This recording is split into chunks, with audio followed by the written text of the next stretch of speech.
Já aproveito para agradecer a Fundec, né? Que a Mônica Freitas faz parte da Fundec e faz a nossa interpretação de Libras. Então, obrigada, Mônica, mais uma vez por estar conosco. O Matheus também, que vai entrar logo depois da Mônica. Então, obrigada por essa disponibilidade de vocês. É muito importante para a gente estar de forma inclusiva aí na plataforma digital. Muito obrigada, viu? Agradeço a Elael, que já está aí no vídeo.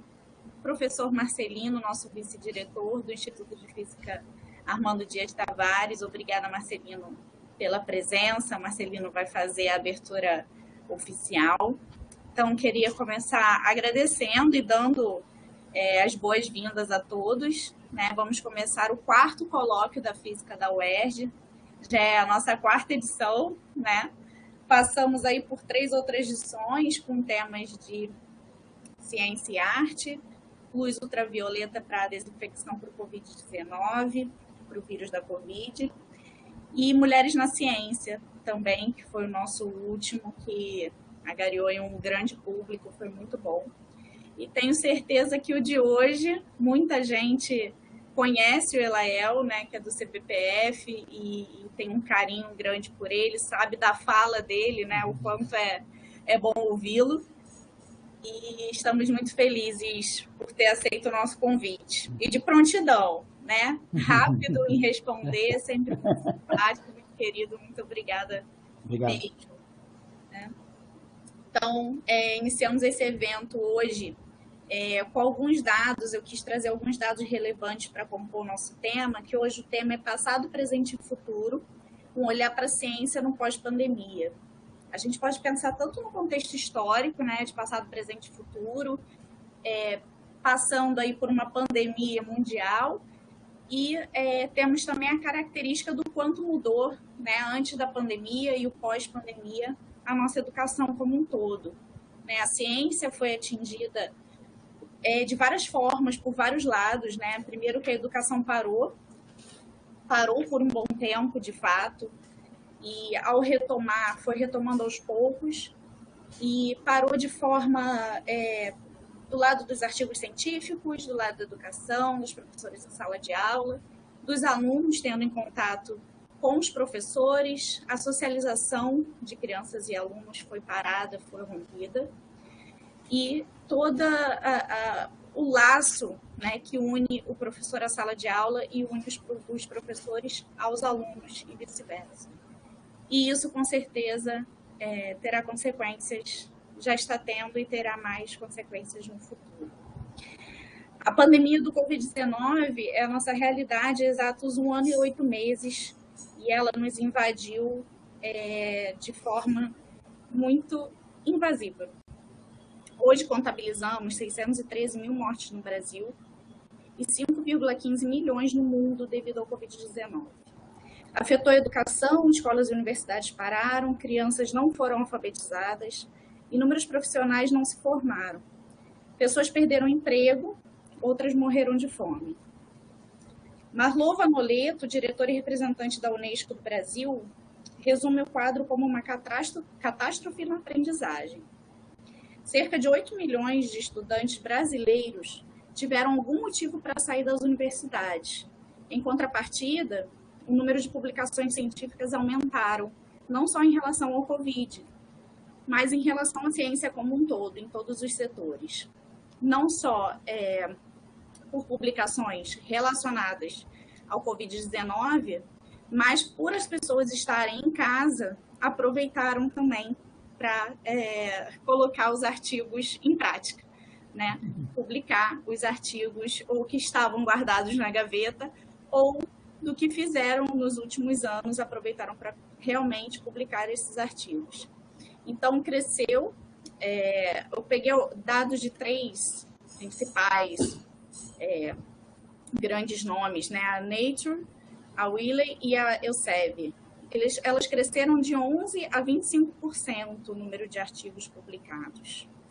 E segundo o levantamento da Gestão de Informação Acadêmica da USP, especialistas, médicos, pesquisadores, professores se empenharam em lives, né, canais no YouTube, e outras redes sociais para que a ciência não parasse e continuasse a ser divulgada.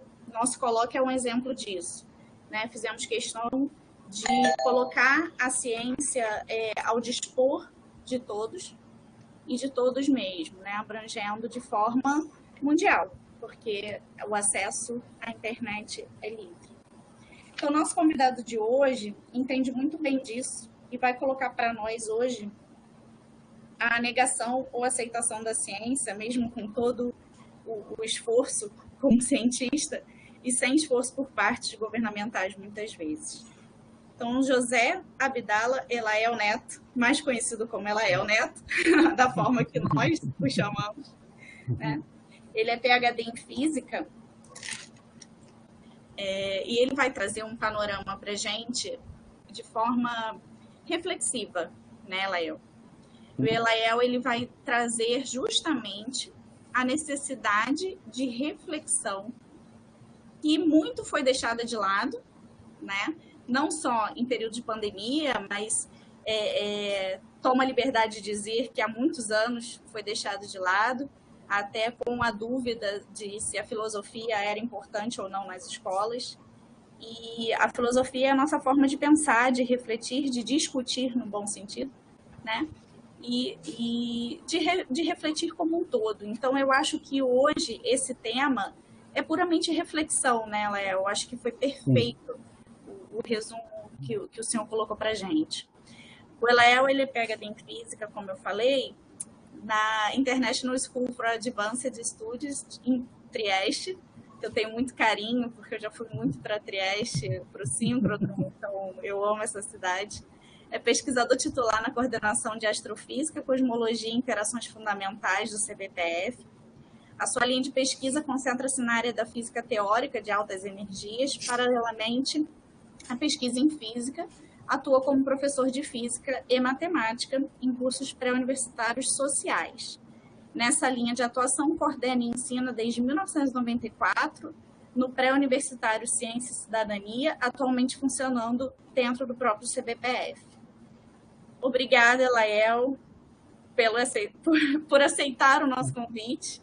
Eu dou a palavra ao professor Marcelino para fazer a abertura oficial depois de toda a apresentação. Obrigada, Marcelino, por estar conosco. A palavra é sua. Ok, bem. Primeiro eu queria agradecer ao professor Elael ter aceito o convite, e tenho certeza que a apresentação ela vai ser bem legal, traz um assunto bastante atual, um assunto que a gente pode dizer que está em moda, Então, se sinta no Instituto de Física e seja bem-vindo. Tá? Obrigado.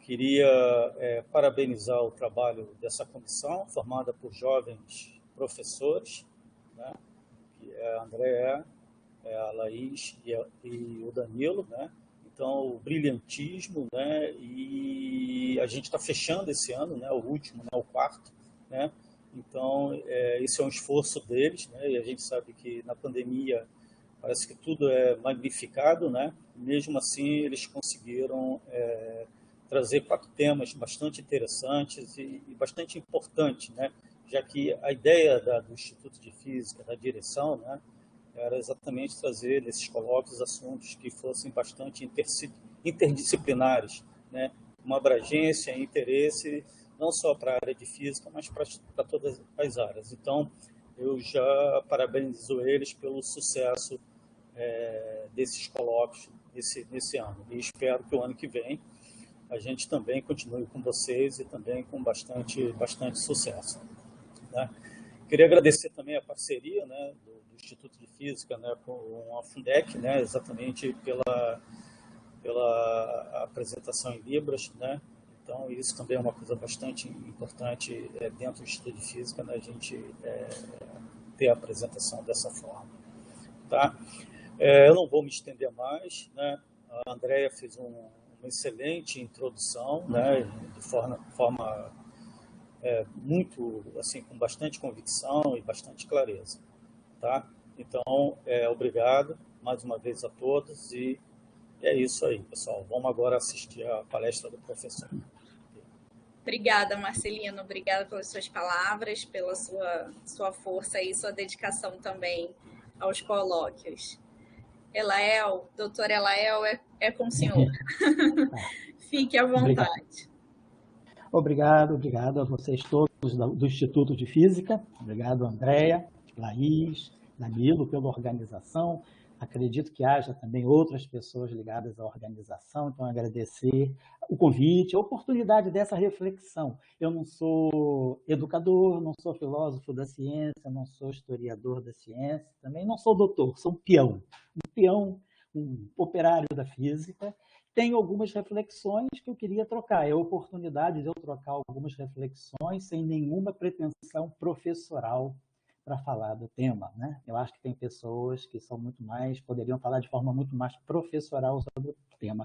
Eu aceitei o convite até por um pouco assim de, sei lá, talvez assim, quase que um penetra, eu diria, como um penetra numa festa, mas assim, pela oportunidade da gente trocar ideias, porque eu vou colocar um pouco a experiência que eu procuro trazer para nós trocarmos essas ideias.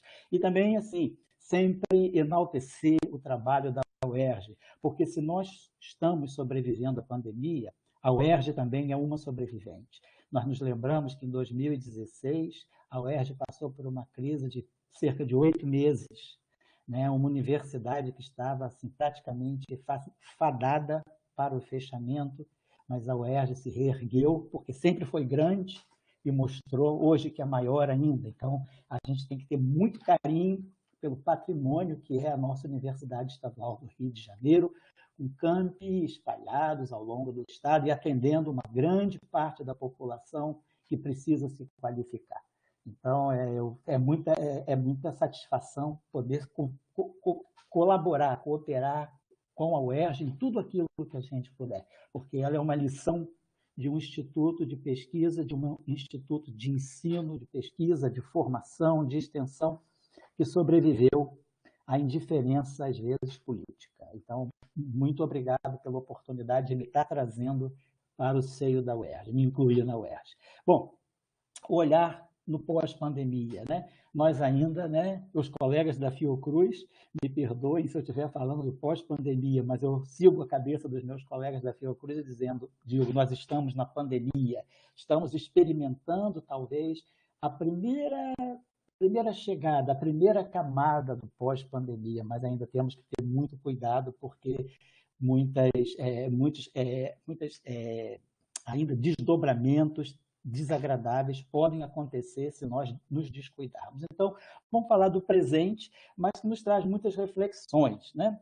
Quer dizer, eu vou colocar, vamos dizer assim, a ênfase daquilo que eu vou trocar de ideias com as pessoas que estão aqui presentes, seria o papel da escola, né? A ciência, né? Ela tem a sua origem na escola. É a escola que vai formar o jovem, é a escola que vai formar o futuro professor, o futuro pesquisador. Então, nós temos que atacar na raiz, né? Atacar o problema que nós vemos hoje da negação da ciência de várias formas, né?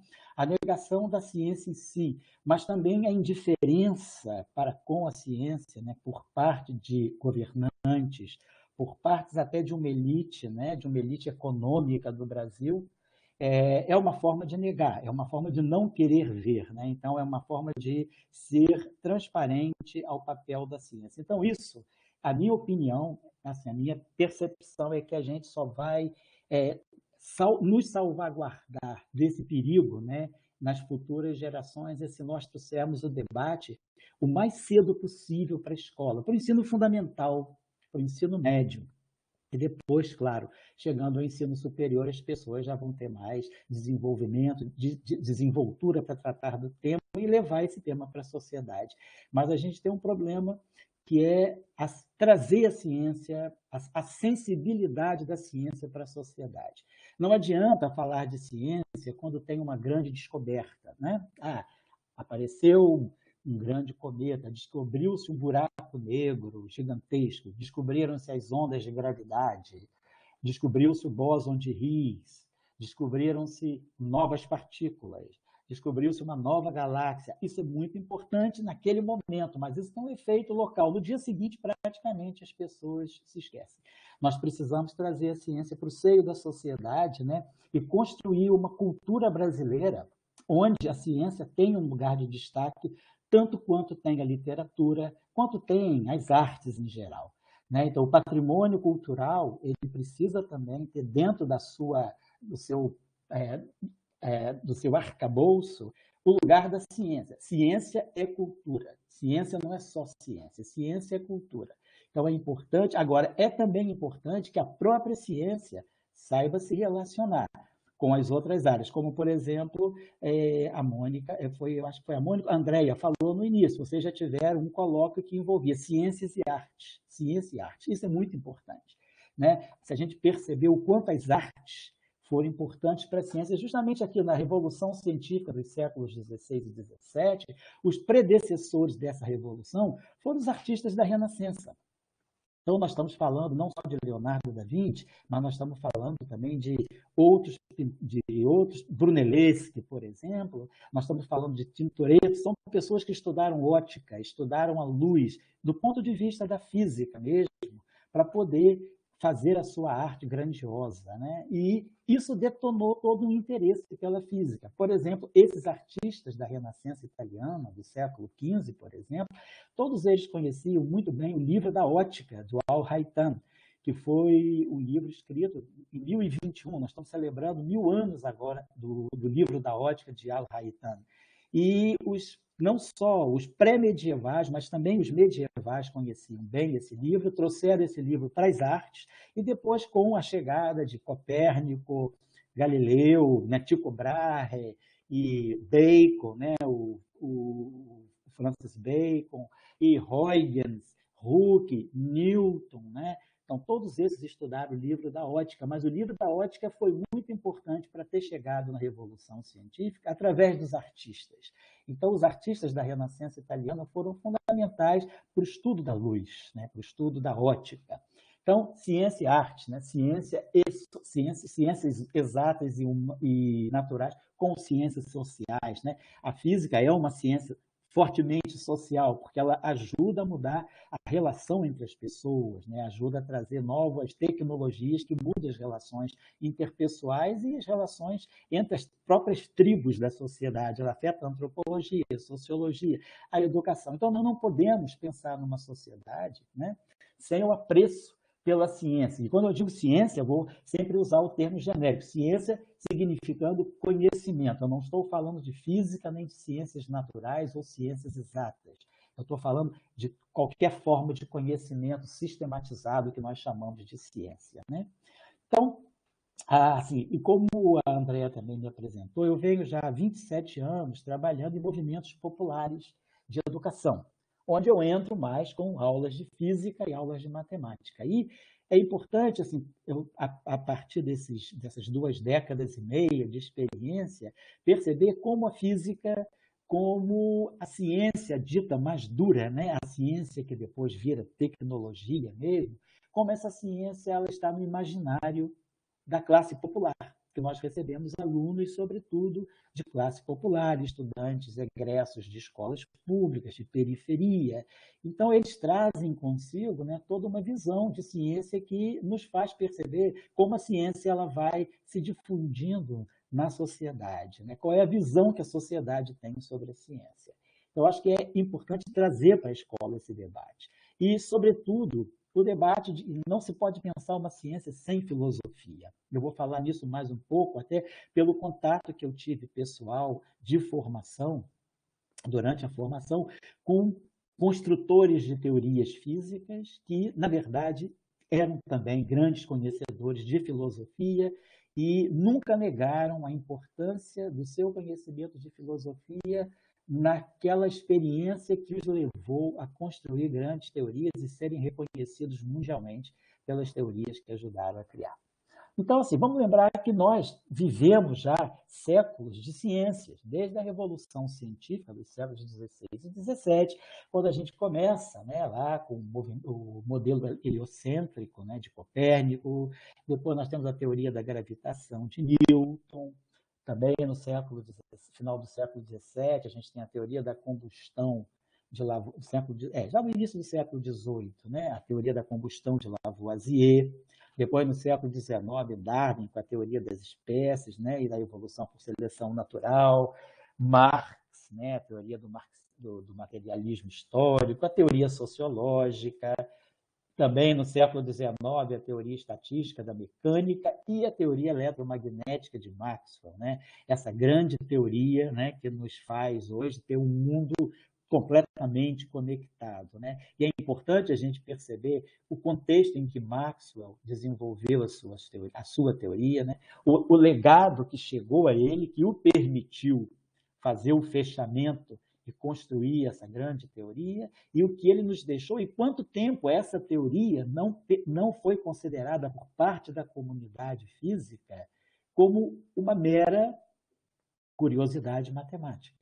A aceitação da teoria de Maxwell não foi imediata, né? A plateia não se levantou para aplaudir Maxwell. Maxwell teve pessoas que tentavam minimizar o efeito da sua descoberta, dos seus desenvolvimentos. Mas houve aqueles que acreditavam fortemente na teoria, sobretudo pessoas muito jovens. Olha o papel do jovem aí, os chamados maxwellianos, né? Entre os quais Fitzgerald e o próprio Hertz, que depois foi quem prova em laboratório, né, a teoria de Maxwell, né? Maxwell escreveu a teoria eletromagnética, o trabalho seminal 1865, e entre 1888 e 1890, Hertz, em laboratório, confirma a ideia de Maxwell de que a luz, né, é realmente uma onda eletromagnética, de que a radiação eletromagnética é produzida a partir de circuitos. E aí teve depois outros desdobramentos, com Marconi, com Ferdinand Braun, que aí construíram o telégrafo sem fio e a telefonia. Então, é importante a gente perceber também, que a gente vai querer chamar um pouco a atenção, a questão do legado, né? Então, chega Maxwell, uma série de ideias que vinham lá desde o século XVIII, né? Com Benjamin Franklin, com Alessandro Volta, com Coulomb, depois entra no século XIX, com Ørsted, Biot-Savart, e aí vem um importante trabalho de Faraday, e aí Maxwell, quando recebe todo esse legado, ele percebe que tem uma grande relação entre eletricidade e magnetismo e entre luz, eletricidade e magnetismo. Então, é preciso também, o que eu quero chamar a atenção depois, não, na escola, né? Quer dizer, quando nós trabalhamos com os nossos estudantes que estão se formando para serem os cidadãos, né, que vão exercer seu papel na sociedade, para eles trazerem essa noção da importância da ciência, é preciso que eles não vejam a ciência como apenas um conteúdo que é repassado a eles em sala de aula. É preciso criar um apreço pela ciência, compreendendo o processo da ciência, como a ciência se desenvolve, compreendendo as lutas, as batalhas das pessoas que discutem, as pessoas que se comunicam, passam conhecimento um para o outro, compartilham esse conhecimento, o conhecimento vai se acumulando e compreender que a escala de tempo da ciência é uma escala completamente diferente da nossa escala social, da nossa escala de tempo social, da escala do tempo da política, né? A escala do tempo da ciência ela pode chegar a um século. Então, nós temos que ter paciência. Ciência pede paciência, né? Depois, a gente abre o século XX com a teoria da relatividade especial, a teoria da linguística, né? Ferdinand de Saussure fez um papel fundamental para compreender os processos, né, de cognição da língua, das geral, né? Logo depois, 1915, o modelo atômico de Bohr, a teoria quântica da matéria e da radiação. Aqui embaixo, a teoria das placas, eu acho que está meio apagado aqui, deixa eu ocultar aqui. A teoria das placas tectônicas, né, também do início do século XX. Depois, a teoria da informação. Hoje o mundo é o mundo da informação, mas temos uma teoria para a informação. A importante teoria dos jogos também, com grandes aplicações à economia, teoria da dupla hélice do DNA. Depois, na nossa área, chegando mais fortemente na física contemporânea, né, uma teoria mais recente da década dos anos 60, 70, teoria unificada eletrofraca, o modelo padrão, da física de interações fundamentais, né, o modelo que tenta descrever os 4% de matéria visível do universo, a teoria do Hot Big Bang e depois o famoso modelo Lambda-CDM, né, que é o famoso modelo padrão da cosmologia, que vai nos dar uma descrição científica baseada na teoria da relatividade geral do que é o universo, de como o universo se formou, de como o universo vem evoluindo. Então, nós temos, né, assim, praticamente, assim, quase 3 séculos, né, vamos dizer, praticamente os séculos já 16, 17, 18, 19, 20 e século 21, nós temos esses praticamente 5 séculos aí falando de ciência. Mas até que ponto a ciência ela está concentrada em núcleos, né, em castelinhos, ou vamos dizer, em caixinhas, ou a ciência, até que ponto ela já está espalhada na sociedade? A sociedade participa, né? A sociedade, vamos dizer assim, toma partido da ciência, né?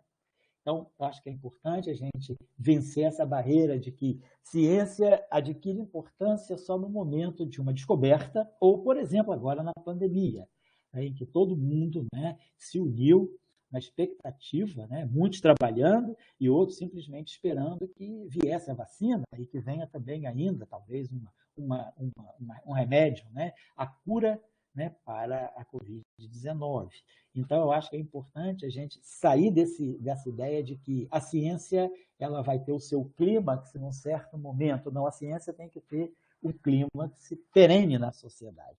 A ciência tem que fazer parte da discussão social. Claro, nós não estamos falando de uma sociedade de cientistas apenas, mas de uma sociedade que leia notícia científica, de uma sociedade que possa, por exemplo, né, vamos ver, hoje a gente tem toda a tecnologia, né, das redes sociais, da internet, mas a gente tem que pensar também a televisão. Grande parte da população se liga na televisão.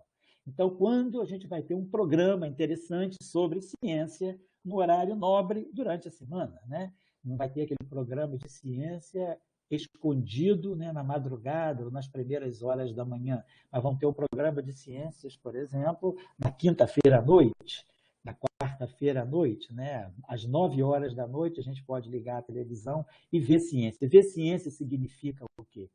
Ver a produção do conhecimento científico, por exemplo, nas universidades brasileiras, nos centros de pesquisa, nos laboratórios independentes, jovens fazendo ciência, estudantes de iniciação científica, mestrandos, doutorandos, pós-doutorandos, professores, todos assim trazendo o seu trabalho.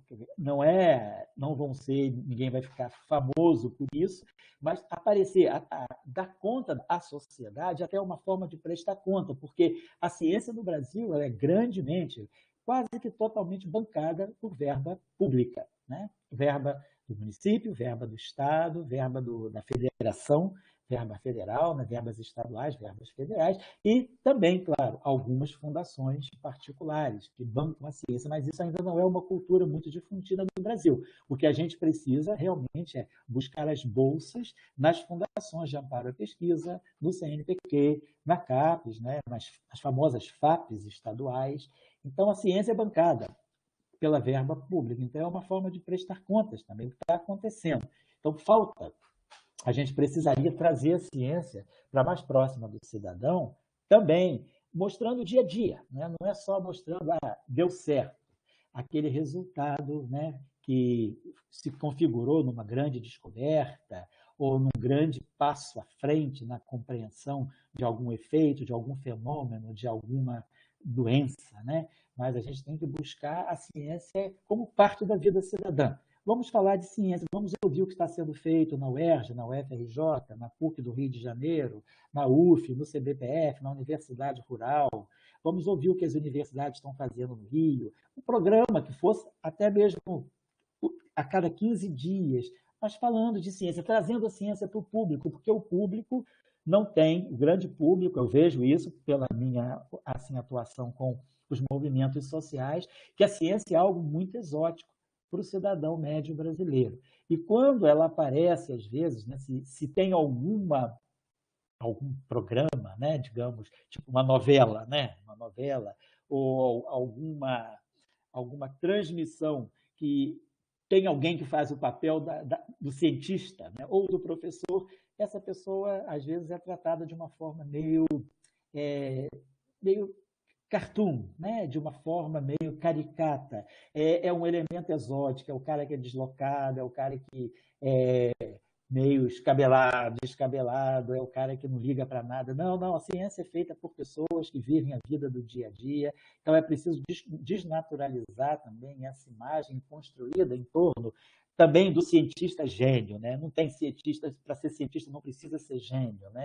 Para fazer ciência precisa sim ter paciência, humildade de aprender, humildade de, às vezes, de demorar a compreender alguma coisa. A gente leva anos e anos e anos para compreender mecânica quântica e pode-se dizer que a maioria de nós, eu estou me colocando em primeira pessoa, vai morrer sem ter uma plena compreensão, mas longe de ter uma plena compreensão da mecânica quântica. Por exemplo, o mesmo da relatividade. Então, ciência é difícil para o público leigo? Sim, mas é difícil para o próprio cientista? Também. Cada vez que se estuda, a gente percebe que a gente está em degraus cada vez mais, né, mais abaixo do que a gente pensava que pudesse estar. Então, é importante a gente desconstruir uma série de lugares comuns que existem sobre a ciência. Eu acho que a escola é o lugar ideal. Então, aí os licenciandos, né, têm um grande papel, e é uma coisa importante também a gente chamar a atenção, né? É chato falar disso, mas eu acho que a gente não pode negar algo que existe ainda. É comum, não é em todos os lugares, não, mas é comum a gente encontrar, às vezes, instituições onde há digamos, um tratamento diferenciado para o bacharelado que não é dado para a licenciatura. Às vezes, o licenciando, aquele que entra mesmo na licenciatura, ele já entra, na verdade, perdendo. Eu estou falando isso porque é uma constatação que nós temos, né? Não quero criticar, não estou criticando nenhuma instituição em geral, mas às vezes isso está na própria cabeça, né, de nós, da comunidade. É um problema da nossa comunidade, de olhar que o licenciando, que vai ser o professor, que vai ser aquele que vai estar lá na pontinha, né, no início do ensino fundamental, falando de ciências, talvez, antes até da 8ª série, né, do ensino fundamental, falando de ciência na 9ª série, e falando de ciências no ensino médio, ou falando de ciências mesmo na formação da criança, né? Esse tem que ser tratado de uma forma diferenciada, muito bem, porque esse é que vai ser o agente que vai trazer o sentimento da ciência, né, para a criança, para o jovem. Então, é importante que a gente traga essa ideia, o apreço pela ciência, pelo conhecimento, já numa primeira infância, né? Com joguinhos, né? De formas lúdicas diferentes que as pessoas têm capacidade e criatividade para inventar. Então, a gente já venceu muitas barreiras na escola. Por exemplo, no meu tempo de jovem, né, quando eu fiz ensino fundamental, ensino médio, né, na minha época, por exemplo, o ensino intermediário, né, quer dizer, a gente ia até a 8ª série, o que é hoje a 9ª série do ensino fundamental, era o que se chamava escola primária e o ginasial. Aí, que eram 4 anos ou 5 anos, dependia de escola primária, e 4 anos de escola ginasial. Depois, os 3 anos de escola que se chamava ensino médio. Hoje é ensino médio, mas naquela época se chamava segundo grau. Era o ensino de segundo grau, que podia ser científico, que podia ser o clássico, que podia ser contabilidade, a escola normal de professoras, ou podia ser a contabilidade. Mas, assim, era o ensino entre a universidade, entre o ensino ginasial e a universidade. Então, era uma escola muito enciclopédica. Nós tínhamos pouco desenvolvimento crítico, não era normal ser uma escola crítica, a escola era enciclopédica, era conhecer fatos, conhecer datas, conhecer nomes, conhecer feitos, mas talvez não relacioná-los, né? Não havia assim, aquela contextualização daquilo que se estudava. Era enciclopédia, era como saber verbetes de enciclopédia, fazer as provas e passar. Era uma escola pouco crítica, né? E talvez, no meu caso, por exemplo, porque eu tenha feito essa escola praticamente toda durante o período da ditadura militar. Então, aí a escola, então, ela sofria uma repressão maior ainda naquilo que era no seu pensamento crítico. Mas a formação brasileira ela já se liberou agora desse caráter enciclopédico. Eu não sou educador nem pedagogo, eu estou falando com a experiência que eu tive e que é a experiência que eu vivencio ainda, né, olhando os estudantes que vêm para nossos cursos de pré-universitário social. Mas, assim, a formação enciclopédica, a gente já está nos livrando disso. O próprio Enem, né, o Enem, como vem sendo feito, já é uma liberação e é uma compreensão do contexto, que é a coisa mais importante que a gente precisa para fazer ciência, justamente, é compreender o contexto, é saber quais são as questões de nossa época. Quais são as questões a ser compreendidas, quais são as questões a ser estudadas, né, debatidas. Então, a escola ela tem que, sim, fortemente incentivar o pensamento crítico, né?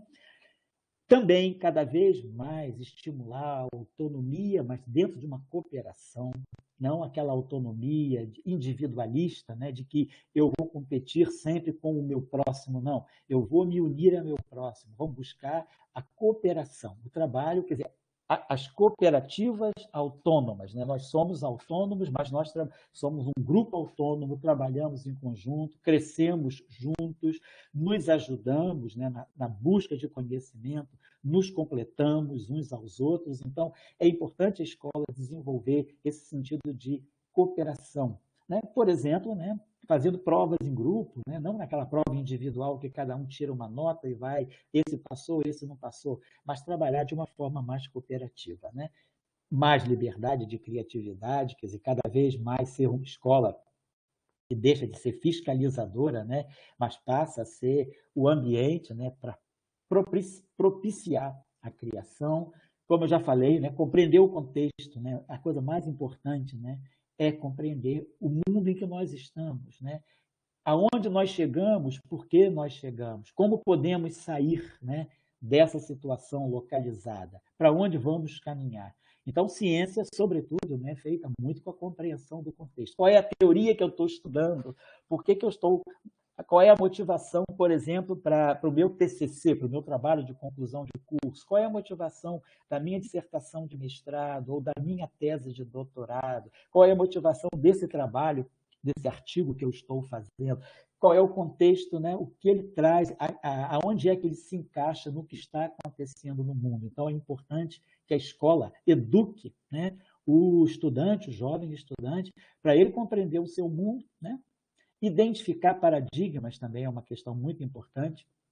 Em ciência, às vezes a gente tem que mudar drasticamente de forma de pensar, como aconteceu no início do século XX, né? Em que nós saímos, por exemplo, do perfeito determinismo da mecânica newtoniana, da mecânica clássica, e passamos para duas mecânicas que deixavam assim de lado aspectos fundamentais da mecânica clássica. Por exemplo, a mecânica relativística. A teoria da relatividade, ela rompe com um paradigma muito forte da mecânica clássica, que é o paradigma de que a simultaneidade dos eventos é um conceito absoluto, né? Então, se dois eventos são simultâneos para Newton, eles também vão ser simultâneos para Maxwell, vão ser simultâneos, sei lá, para Galileu.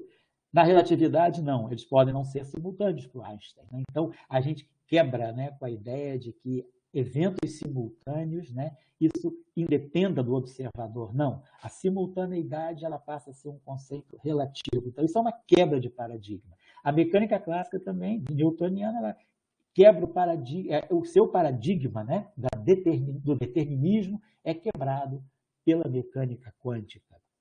Depois nós temos também a quebra do paradigma, né, na própria teoria quântica de campos, né, quando a gente quebra o paradigma de que o vácuo é o vazio, é a ausência de matéria.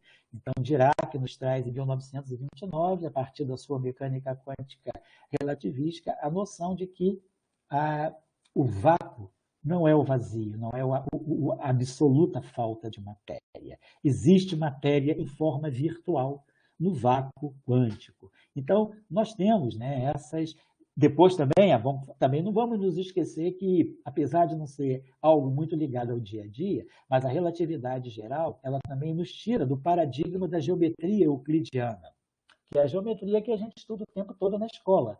Quando chega em 1915, Einstein, para compreender o campo de gravidade, né, dentro de uma formulação relativística, ele rompe com o paradigma euclidiano e passa para a geometria riemanniana. Então, há uma mudança de concepção de geometria para poder dar conta de fenômenos físicos. Então, a matemática é fundamental nesse momento para resolver uma questão física e fazer grandes previsões. Daí se prevê a existência de buracos negros, daí se prevê a existência de ondas de gravidade, daí se prevê o encurvamento da luz frente a campos de gravidade também.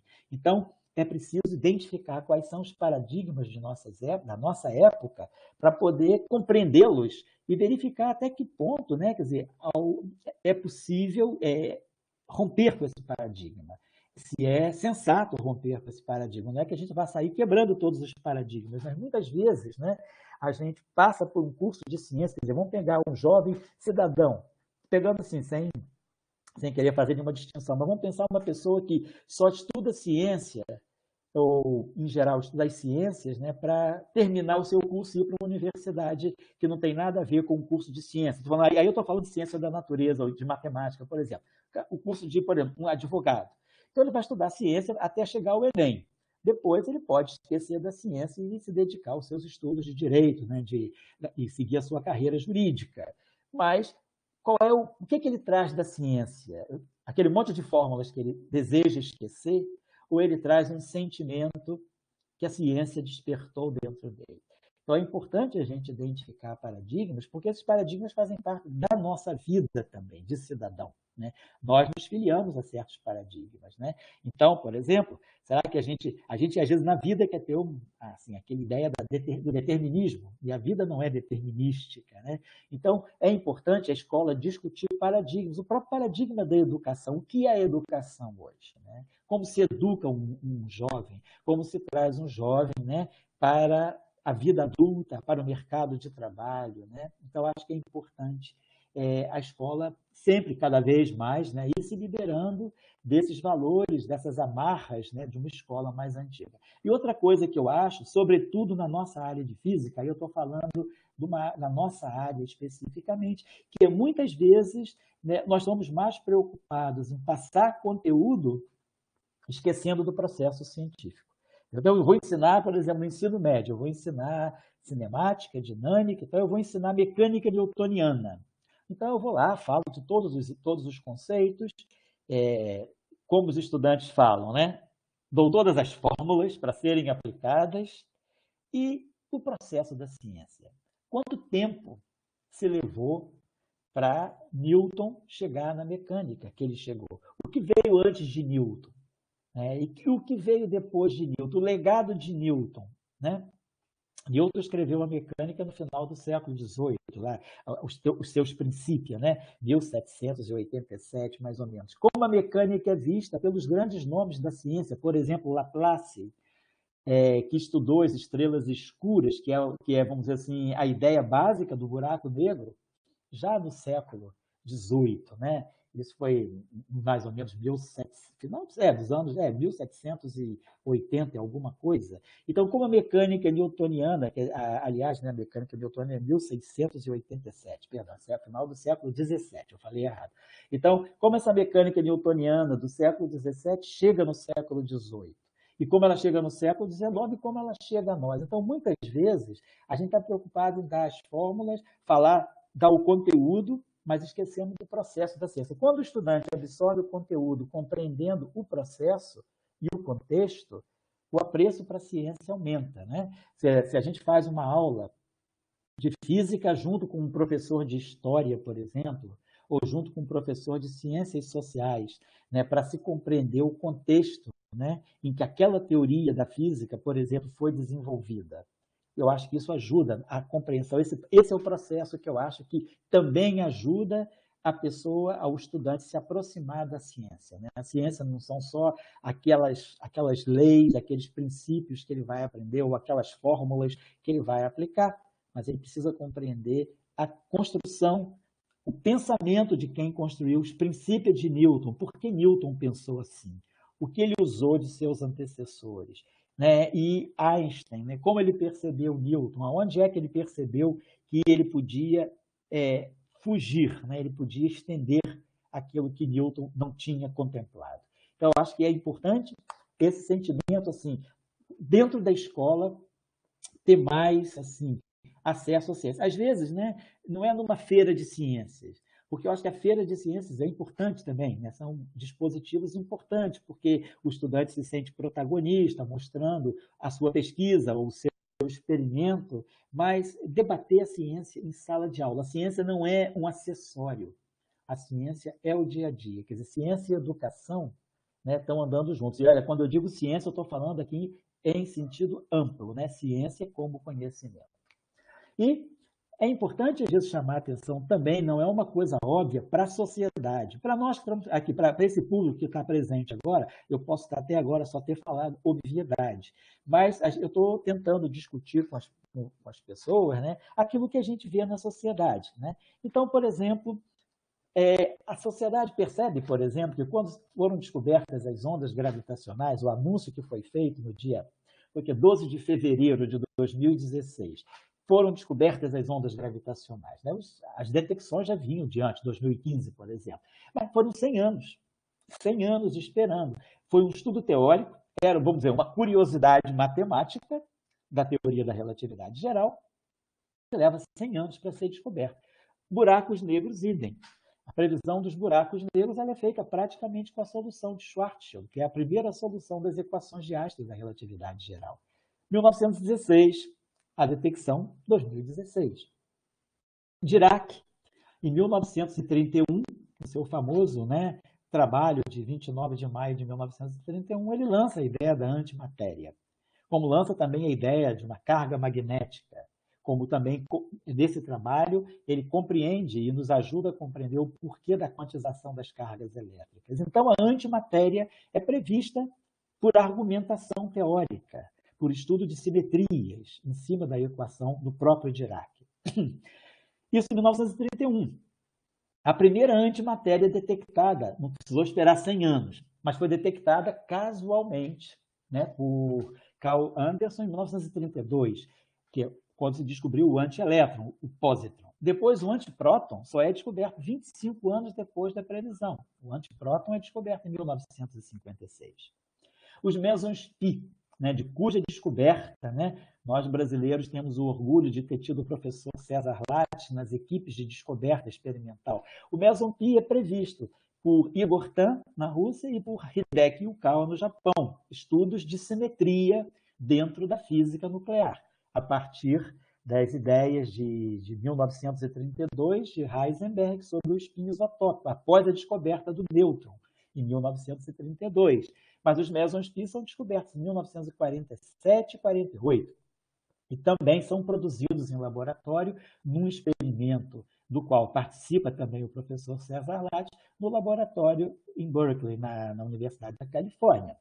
Depois, os neutrinos, né, partículas hipotéticas, né, previstas por Wolfgang Pauli em 1930. A hipótese era tão assustadora para o próprio Pauli que ele não escreveu um artigo científico sobre os neutrinos. Ele prevê a existência dos neutrinos e deixa numa carta do dia 4 de dezembro de 1930, uma carta que ele escreve a um grupo de colegas que esses colegas estavam reunidos na Universidade de Tübingen, num evento discutindo mecânica quântica e física nuclear. E ele manda, numa carta dirigida aos seus colegas que ele chama senhores e senhoras radioativos, ele fala da existência dessa partícula hipotética. A primeira família de neutrinos só é descoberta em 1956, no mesmo ano que é descoberto o antipróton. Depois a segunda família, em 62, então são 32 anos. E a terceira família, que é o neutrino do Tau, ela só é descoberta em 2000, né, 70 anos depois. Então, nós estamos falando de uma ciência que eu preciso ter. Agora, não se previu e esperou 2000. Foram 70 anos, né, debatendo a questão, discutindo a questão. E aí a questão vai gradualmente sendo compreendida, sendo absorvida pela comunidade científica, até que se chegue a um resultado mais forte, que é a própria descoberta. Os quarks também foram previstos por argumentação teórica, matemática, baseada em simetria, em 1964. As famílias de quarks começam a aparecer em 69, Primeira Família, as 3 primeiras quadras, UDIS. 74 é a Revolução do Charme, aparece o Charme. 77, 78 aparece o Bottom. 77, 78 e 95 o Top. Inclusive, né, grupos da UERJ, do CBPF, envolvidos em experimentos do Fermilab, onde o Top é descoberto. Então, nós estamos falando de uma física que começa em 1964 e vai sendo construída até que em 1995, 31 anos depois, aparece o último, chamado último sabor de quark, que é o quark top. O bóson de Higgs, que é previsto em 64. A descoberta dele é anunciada em 2012. Ele é descoberto entre 2011 e 2012. 48 anos para se chegar à configuração de que essa partícula existe. Então, é preciso... Esse tempo, nenhum político vai esperar 48 anos para bancar essa ciência. Então, é isso que a gente tem que perceber. O tempo da ciência, né, ele pode ser muito... Um ano foi o que aconteceu com Dirac. A matéria, a primeira antimatéria aparece um ano depois. Isso está dentro do tempo social, está dentro do tempo político. Agora, esperar 48 anos ou esperar 100 anos, então, em geral, os próprios criadores não viram as suas criaturas vindo ao mundo. Então, é uma coisa bonita da ciência também. A ciência é o legado. Einstein nos deixou um grande legado que ele mesmo não pôde, do qual ele não pôde desfrutar.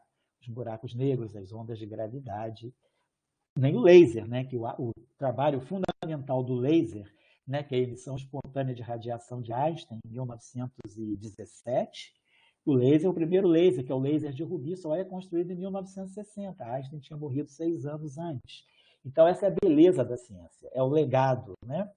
E depois os bósons W e o bóson Z, que foram previstos na teoria eletrofraca nos anos 67 e 68 e só foram aparecer praticamente 15, 16 anos depois. Então, isso eu estou falando da física porque é a minha área, a área que eu conheço melhor. Mas a mesma coisa acontece na biologia, a mesma coisa acontece nas próprias ciências sociais também. A escala de tempo para que uma ideia se desenvolva, para que uma teoria ela cresça, né? Ela ganhe corpo e ela possa até frutificar. Então, é importante a gente ter esse debate também com a sociedade, né? Porque muitas vezes a sociedade ela é bombardeada com descobertas, isso é muito legal. Então, isso aí é aquele tchan, mas é um tchan que passa... No dia seguinte, a gente esquece. A sociedade esquece. Ah, foi muito bonito, foi um efeito especial, né? É aquela coisa meio Spielberg, né? Que chegou, bateu, bonito, todo mundo gostou, aplaudiu, depois vai embora e esquece. Não, a ciência tem que ficar. A ciência tem que estar na nossa vida. Agora, esse ano, nós estamos vivendo praticamente 1 ano e 8 meses de convívio com a ciência. E com a ciência nos libertando de uma pandemia que nos mudou como pessoas e nos está mudando como sociedade. Agora, a pergunta é, como ainda existem tantos negacionistas? Aonde está o problema? O problema é só o negacionista ou o problema é da onde esse negacionista surgiu? Esse negacionista teve escola. Por que a escola não foi forte o suficiente, né? Claro, a escola não vai resolver todos os problemas, mas por que a escola não deu, por exemplo, estruturação intelectual para que essas pessoas, que são grandes usuários de ciência, em geral, os negacionistas, têm tecnologias muito avançadas. Eles, justamente para serem negacionistas e poderem difundir as suas ideias negacionistas, eles usam redes sociais baseadas em quê? Em ondas eletromagnéticas, né? Redes sociais baseadas em telecomunicações, frutos de uma ciência que eles ignoram, que eles negam. Então, é interessante a gente perceber como alguma coisa na formação que talvez a escola não tenha dado, que é justamente a estruturação do processo científico. Eu, assim, desculpa se eu estou sendo um pouco repetitivo sobre isso, né? Mas estou sendo repetitivo realmente sobre isso, porque essa é a constatação que nesses anos, pegando o estudante de ensino médio que chega para os nossos pré-universitários sociais, a percepção que tem é que não se percebe o processo científico. Para eles, para muitos deles, ciências é ainda o eureka, é a descoberta que vem no estalo. De repente, a pessoa tem a descoberta. É negado o processo, né, de acúmulo de conhecimento, de transmissão de conhecimento, processamento do conhecimento e aí sim, esse conhecimento é processado, analisado e aí pode vir uma criação científica nova. Então é importante isso, a gente fazer, dar menos espaço para o efeito especial, para o conteúdo e discutir o processo. Então, eu acho que para a física é muito claro, né, os tempos da ciência. A mecânica quântica, né, ela vem se desenvolvendo desde 1900. Nós estamos em 2021 e hoje nós estamos ainda, agora saiu saiu o artigo Physical Review Letters desse super hipercomputador quântico chinês, né? O artigo foi publicado agora, eu acho, no dia 26 de outubro na Physical Review Letters. Então, é o desenvolvimento da informação quântica. Então, é a mecânica quântica que está evoluindo lá desde 1900, com os experimentos de Planck, do corpo negro, depois com a instauração da mecânica quântica por Heisenberg, por Dirac, e a mecânica quântica que vem evoluindo. Então, não para. Então, a escala de tempo, que já são 121 anos, né, de busca de compreensão do mundo quântico. Então, é importante a gente perceber que ciência, né, e eu reitero, ciência é conhecimento em geral. Todo conhecimento tem seu significado e virá a ter a sua aplicação. Nós que trabalhamos com ensino, né, que trabalhamos com um menino que está no ensino médio, cheio de energia e rebelde, para que eu não quero estudar isso? Isso não serve para nada, isso aí é só para cair no Enem, só vai... Não. Então, para que serve, né? Então, a pergunta que a gente tem que enfatizar com o nosso jovem, que ainda não tem essa percepção, é: você não está buscando aplicação imediata, você está buscando significado. O que isso significa, né? Talvez uma poesia aparentemente possa não servir. Sempre serve, porque a gente sempre absorve coisas boas de uma poesia. Mas ela significa. A poesia tem um significado imediato e pode ter uma compreensão mais lenta para a gente chegar a aplicar aquela bela coisa na nossa vida. Mas ciência é isso. Ciência, ela nasce cheia de significado. A aplicação, como a gente falou, por exemplo, né, voltando aqui, eu não listei aqui, mas no caso do laser ou no caso da antimatéria. A antimatéria prevista em 1931. Só agora, há poucos anos, a gente tem a tomografia de elétrons e pósitrons, no PET. Então, a aplicação da antimatéria na medicina, né? Então, ela chega décadas depois da descoberta da antimatéria. O laser, ele chega praticamente 43 anos depois da previsão teórica, né? Então, a aplicação, ela pode vir... nós tínhamos falado aqui da própria teoria eletromagnética, né? Maxwell, em 1865. Hoje estamos nós aqui, 2021. Então, 1865 para 2021 são 156 anos, né? Então, estamos falando de 156 anos para chegar onde nós chegamos a partir de uma teoria que parecia não servir para nada, né? Então, isso é importante da ciência. A gente tem que trabalhar isso, né? Então, a ciência do pós-pandemia, a gente tem que reforçar esses aspectos que talvez não estivessem muito claros, né, antes da pandemia. Quer dizer, a nossa grande luta, o nosso grande esforço de trazer a ciência para significado de vida, né? A vida ganha significado também quando nós compreendemos, entramos no mundo do conhecimento, né? Então, gastos, né, que se chama, às vezes, vai gastar com ciência, não, vamos investir em ciência, né? Ciência é investimento e é caro, né? Então, a gente tem que investir em bolsas, a gente tem que investir em projetos, em construção de laboratórios, né? Construção de universidades. Então, ciência é caro, são investimentos que valem a pena, mas quem investe colhe seus frutos, né? E a ciência básica exploratória, aquela ciência que, como Maxwell fazia, parecia não servir para nada, era a exploração intelectual, compreensão de um fenômeno que hoje nós temos uma grande tecnologia. Então, é preciso, né, que a gente, nos nossos cursos, assim, sobretudo de ensino mais básico, fundamental, trazer para o nosso estudante essa compreensão da relação entre ciência básica, o que é buscar exploração científica, depois a ciência que vai ser explorada em laboratório. Mesmo em laboratório, você pode estar fazendo uma ciência básica exploratória, sem vistas a uma aplicação. Você pode chegar a uma descoberta experimental e depois essa descoberta experimental vai ser transformada em aplicação. A ciência aplicada e depois a tecnologia e lá no final da cadeia a inovação. Então, a gente vem ciência básica teórica, ciência básica experimental, ciência aplicada, tecnologia, inovação. Então, tem todo um processo que é preciso, né, dar tempo a ele. Eu já estou quase acabando, já estou me movendo para os 2 últimos slides. Trabalhar, então, o papel, a relação de ciência, educação e política, né? Discutir políticas científicas com os nossos jovens. Então, eu só coloco aqui para os físicos, né, que estão presentes, a equação fundamental de Faraday, a equação fundamental da mecânica quântica, como a gente escreve, né? Seja a equação de Schrödinger, que é a equação de Dirac, a gente escreve que o hamiltoniano, atuando numa função de onda, se a gente está falando de estados estacionários, a gente tem a energia e a função de onda. E a equação de Dirac, que é a equação que nos faz compreender o elétron. Quando elas foram escritas, o que elas serviam? Para nada, né?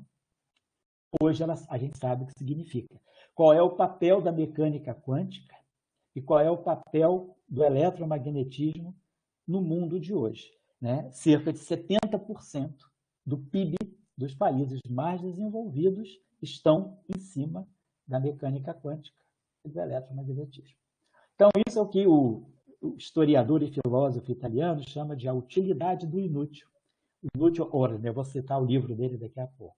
Vale a pena esse livro ser difundido, sobretudo para os negacionistas. Eu acho que um negacionista que lê esse livro, ele pelo menos vai parar para pensar. Não digo que ele vá, vamos dizer assim, como é que diz, cancelar, mas ele vai parar para pensar. Para os novos jovens cidadãos e para os jovens professores, eu acho que esse livro é fantástico. Foi escrito por Jean-Jacques Rousseau em 1762. Pode-se dizer que é talvez o primeiro tratado de filosofia da educação. Se chama Emílio, ou também se chama Da Educação, que é o que mostra o papel da educação na formação do ser social. O papel do indivíduo, a relação do indivíduo com a sociedade a partir da escola, mostrando, sobretudo, que o homem tem uma natureza boa, o homem tem uma índole boa, mas que a escola tem que ajudar o homem a manter a sua bondade, sabendo que ele vai viver em uma sociedade que se torna inevitável, que é cada vez mais corrupta. Então, eu acho que esse livro é muito interessante, né, de trazer algumas reflexões para os nossos meninos nas escolas. E de construtores de teoria, né, como Paul Dirac, ele escreve esse belíssimo artigo mostrando a relação entre a matemática e a física. Na verdade, esse artigo do professor Dirac, ele mostra a relação entre a matemática e a vida. Na verdade, é isso. Esse belo artigo do Heisenberg, O Espírito da Ciência, publicado nesse livro aqui, que é uma coletânea de trabalhos chamado Espírito e Natureza. Então, nós estamos falando de 2, Dirac, um dos criadores da mecânica quântica junto com Heisenberg. Dirac, o criador da mecânica quântica relativística, o criador da teoria quântica de campos, eles dedicando o tempo deles também a trabalhar aspectos filosóficos da física. E livros importantes que a gente pode chamar a atenção e levar para a sala de aula para ler alguns tópicos com os meninos, não ler o livro inteiro, talvez, mas trabalhar com os nossos meninos. Henri Poincaré, O Valor da Ciência, um livro fantástico, escrito pelo talvez maior matemático de todos os tempos. A Ciência como Vocação, do Max Weber. Esse livro talvez seja muito conhecido pelos colegas das ciências sociais e humanas, mas esse livro devia ser mais difundido na nossa tribo da física. A Ciência como Vocação, um belíssimo livro, né? As bases metafísicas da ciência moderna, mostrando justamente a importância de também dar espaço para a metafísica na própria ciência. Esse livro aqui do Bachelard, A Formação do Espírito Científico, né? Muito interessante. Karl Popper também, que é um grande debatedor, né, de filosofia da ciência. Esse livro aqui é excelente para o ensino médio, A Estrutura das Revoluções Científicas, do Thomas Kuhn, disponível na internet, a gente pode pescar ele da internet, os meninos podem ler até no celular, e tem capítulos interessantíssimos, não são capítulos longos, são capítulos razoavelmente curtos e muito claros, né? Esse livro aqui também, Física e Filosofia, do Heisenberg, A Revolução na Ciência Moderna, de 1962. Outro Popper aqui, eu estou botando mais ou menos numa ordem temporal, Acho que também podia ser um pouquinho mais divulgado no mundo da física o Paul Feyerabend, que é um físico, né? Foi um físico austríaco e, digamos, um físico meio considerado físico meio maldito, porque ele trazia um pouco a importância da anarquia dentro do método científico. Ele dizia que, às vezes, é preciso ter um comportamento anárquico para poder vencer certas barreiras da ciência. Esse livro dele é fantástico, Contra o Método. Depois também Maurice Merleau-Ponty, esse curso, A Natureza, ele tem um capítulo, no capítulo 1, na subseção C do capítulo 1, ele faz uma discussão belíssima sobre a significação filosófica da mecânica quântica. Muito interessante, um livro muito bem escrito, né? Ele fala de mecânica quântica, conhecendo mecânica quântica, um filósofo francês fantástico. Ele morreu em 1961, acho que ele viveu cerca de 58 anos, mas deixou obras muito interessantes. Esse livro do Penrose, né, Prêmio Nobel de Física de 2020, né, O Caminho para a Realidade. Esse que eu falei com vocês, do Inútil Ordine, A Utilidade do Inútil, que é o livro que realmente ele é muito contundente para quem acredita que haja ciência inútil. A realidade não é o que parece, do Carlo Rovelli, também um livro muito bonito, mostrando que a realidade é tudo menos imediata.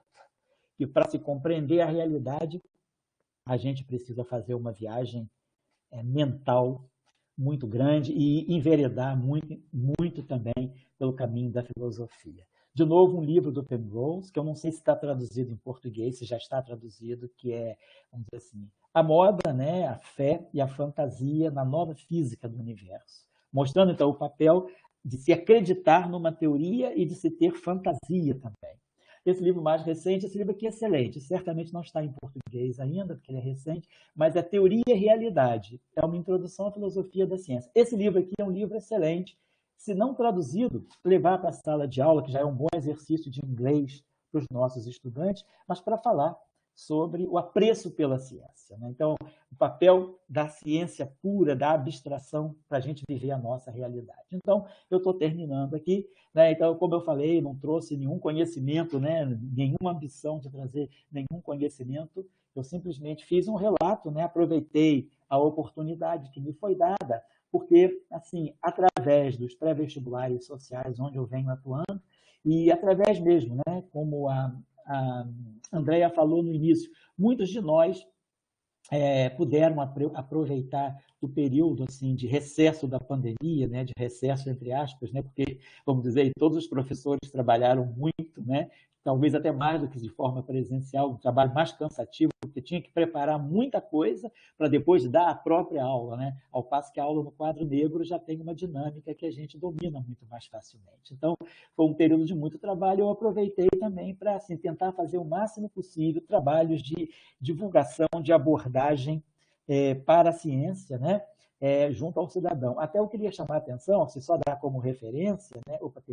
Aqui nesse site do Professor Global, www.professorglobal.com.br, nós temos cursos, né, assim, para ensino médio, curso para ensino superior, curso para pós-graduação, mas temos também as playlists, onde nós temos várias palestras sobre divulgação científica. Então, muitas palestras fazemos para um público mais especializado, uma palestra de física para estudantes de física, mas depois essa mesma palestra ela é traduzida em linguagem cidadã para o cidadão comum. Então, falar de buraco negro para o jovem físico, a outra coisa é falar de buraco negro para o cidadão, para a nossa mamãe, né? Para a nossa titia ou para o nosso titio. Então, trazer a ciência para o cidadão, falar de bóson de Higgs, né? Para o estudante de física e falar de bóson de Higgs para a sociedade. Então, a gente tenta fazer a palestra em duas versões, a versão acadêmica, que a gente chama, e a versão que a gente chama de cidadã. Então, foi um tempo que a gente usou, aprendeu a usar com a pandemia e que vai ser usado daqui para frente. Então, a pandemia, por exemplo, nos ensinou, muitos de nós, a dominar um pouquinho melhor o PowerPoint, coisa que eu ainda não faço bem, mas nos obrigou a dominar certas plataformas, né? Zoom, Google Meet, né? Coisas que, francamente, quando eu tinha que estar numa banca de tese remota antes da pandemia, eu tremia muito, com medo de não dar certo a transmissão. Hoje a gente já tem muito mais familiaridade. Então, algumas coisas ficaram, mas, sobretudo, eu acho que a grande discussão que a gente tem que fazer é rever o papel da ciência na escola, o mais cedo possível, né? Mas olhar a ciência não só do ponto de vista do puro conteúdo ou digamos assim, do impacto da descoberta, mas viver o processo da ciência. A ciência tem que fazer parte da cultura do cidadão. Então, vamos trazer ciência como parte da cultura brasileira, né?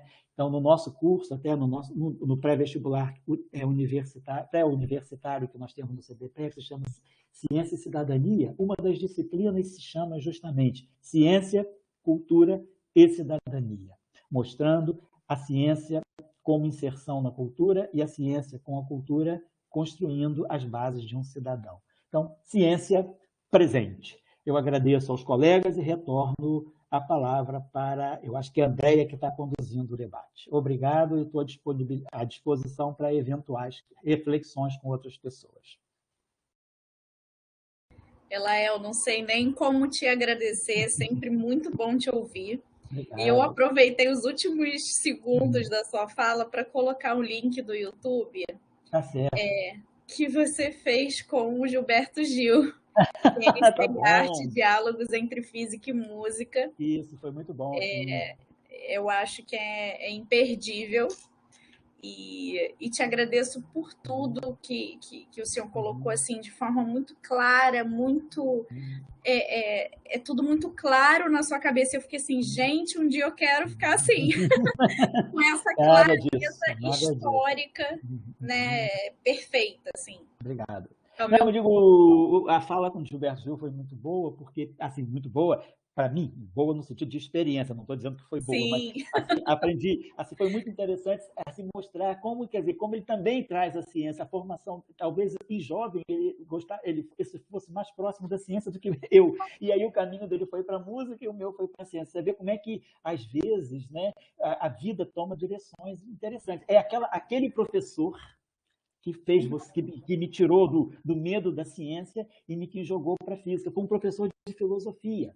Eu fui fazer física porque eu tive um excelente professor de filosofia no ensino médio. Enquanto, às vezes, na física eu estava fazendo plano inclinado e roldana, que faz parte da formação, mas é chatinho. Sem contexto, né? Sem contexto. Roldana e vasos, como é que é? Vasos comunicantes para estudar hidrostática e calorímetro, e o professor de filosofia vinha falar de dualidade, vinha falar de princípio da indeterminação, vinha falar de antipartícula.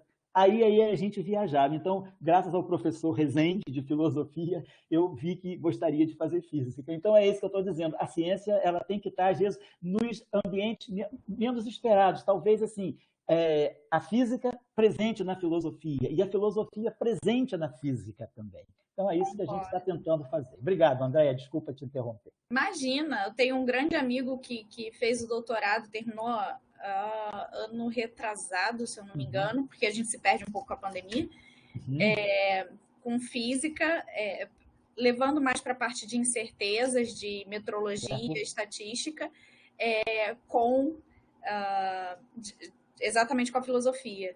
Então, quando ele me falou isso, eu falei assim, nossa, como é que você vai juntar as coisas? E as coisas se juntam, se falam e se entrelaçam naturalmente. Isso. E a gente não percebe. Isso. E eu acho que é justamente o que o senhor colocou.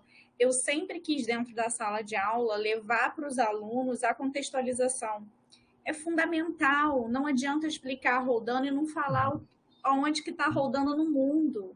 Né? Eu até brincava, vocês vão para academia, né? O pessoal hoje gosta de malhar. Na nossa época, ninguém malhava em época de escola, não. Hoje em dia, é todo mundo de academia, todo mundo fitness. Eu falei, se vocês gostam de malhar, tem um monte de rodando lá na academia. Exatamente. Quando você vai contextualizando, que legal, professora, é verdade. Eu anotei até aqui, bóson de Higgs, descoberta das ondas gravitacionais de Einstein, buraco negro, foram assuntos. Eu vou te mandar os slides, tá bom?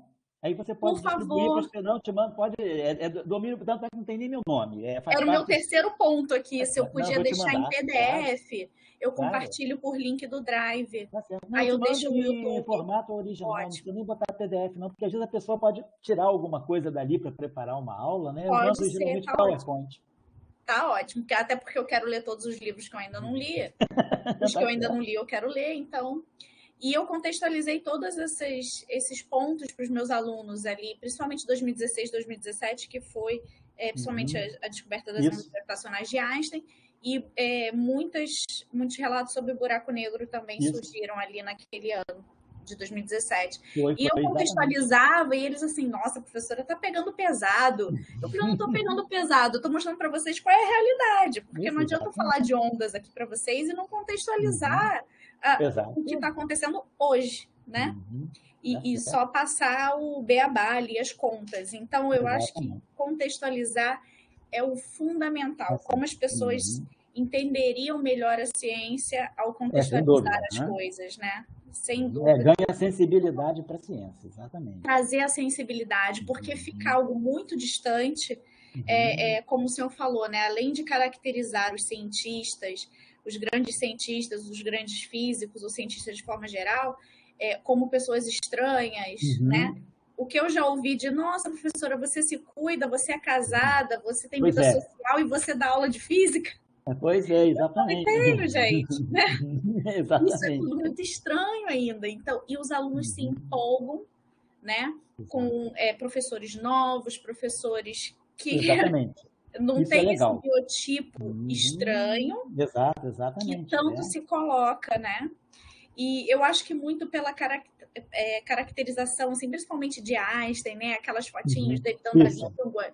Tudo se tornou muito caricato, né? Exato, virou caricatura. Aquela coisa do descabelado, avoado, esquecido, né? que esquece de tudo. Não é assim, não é assim. A gente vai esquecer de fazer um relatório, vai esquecer de fazer o projeto. Não pode, a gente não pode, a gente tem que estar tudo na agenda, né? Pelo amor de Deus. Deadline todo dia. Todo dia. A gente é julgado o momento todo, a vida da gente é julgamento o tempo todo, né? O senhor falou também de informação quântica, né? E o Fabrício, amanhã, se eu estiver errada, me corrija, Fabrício.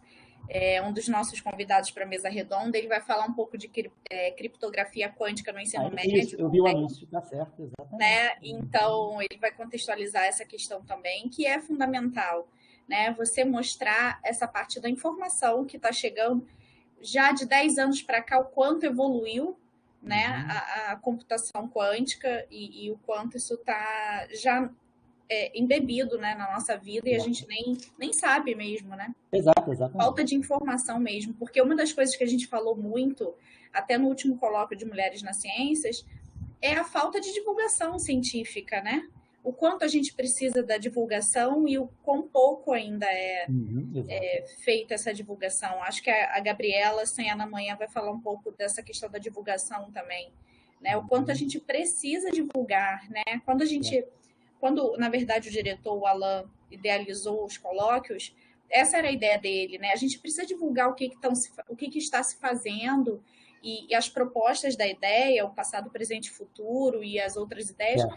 Né? É um caminho apenas, né? Mas a gente quer divulgar o trabalho de vocês, a gente quer dizer o que vocês estão fazendo, né? O que a ciência está borbulhando aí hoje, né? Poxa, a gente vai na Fiocruz ali, poxa, um laboratório com muitos desenvolvimentos, né? Quer dizer, e praticamente as pessoas só se sensibilizaram para a Fiocruz agora com a pandemia. Isso tinha que ser sempre, né? Sempre. A gente tem a Fiocruz, ela abriu canais sem... como é que se fala? Livres, né?